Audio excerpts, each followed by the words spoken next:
పండించే రైతుకు కష్టం ఎందుకు? కడుపు నింపి అన్నదాతకు ఇన్ని ఇబ్బందులు దేనికి? పత్తి రైతుల అవస్థలు చూస్తే ఈ వ్యవస్థని ప్రశ్నించక తప్పదు. మండుటెండల్లో తిండి తిప్పలు పట్టించుకోకుండా ఆదిలాబాద్ లో రైతన్నలు విత్తనాల కోసం అవస్థలు పడుతున్నారు. ఒకవైపేమో నకిలీ విత్తనాల భయం, ఇంకొక వైపు నాణ్యమైన విత్తనాల కొరత. ఒక్కసారి కాదు, ప్రతి ఏడాది ఇదే సమస్య.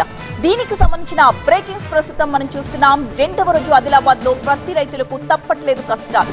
విత్తనాల కోసం షాపుల ముందే రైతులు పడిగాపులు కాస్తున్నారు. ఉదయం నుంచే భారీగా రైతులు షాపుల ముందుకు వచ్చారు. ఫెర్టిలైజర్ షాపుల దగ్గర భారీ భద్రతను కూడా ఏర్పాటు చేశారు. తగిన విత్తనాలు సరఫరా చేయాలని రైతులంతా డిమాండ్ చేస్తున్నారు. పత్తి విత్తనాల కోసం బారులు తీరిన రైతులపై లాఠీ చార్జ్ చేయడం బాధాకరమంటూ ఎక్స్ లో ట్వీట్ చేశారు ఎమ్మెల్యే హరీష్ రావు. రైతులపై లాఠీలు జులిపించినందుకు కాంగ్రెస్ ప్రభుత్వం తక్షణమే క్షమాపణలు చెప్పాలన్నారు. బాధ్యులపై చర్యలు తీసుకోవాలన్నారు. రైతులకు ఎటువంటి ఇబ్బందులు లేకుండా విత్తనాలు పంపిణీ చేయాలంటూ డిమాండ్ చేశారు హరీష్ రావు. ముచ్చింతల్లోని స్టాచ్యూ ఆఫ్ ఈక్వాలిటీ ఆధ్యాత్మిక కేంద్రంలో Ilaiyaraaja live in concert. Samatha Ilayaragam June 8 సాయంత్రం 6 గంటల నుంచి. Book your tickets on book my show.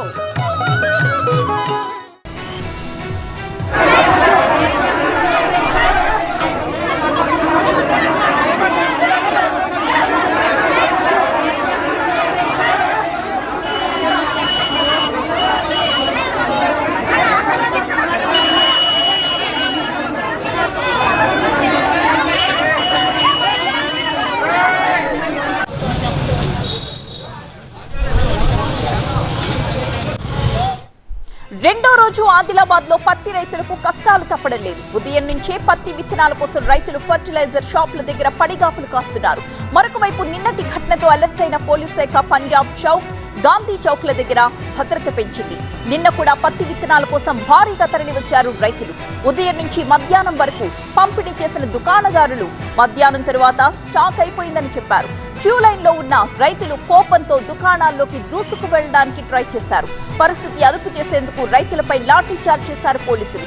అయితే మళ్లీ ఇలాంటి ఘటనలు జరగకుండా ఇవాళ పత్తి విత్తనాల షాపు దగ్గర భద్రతను పెంచారు.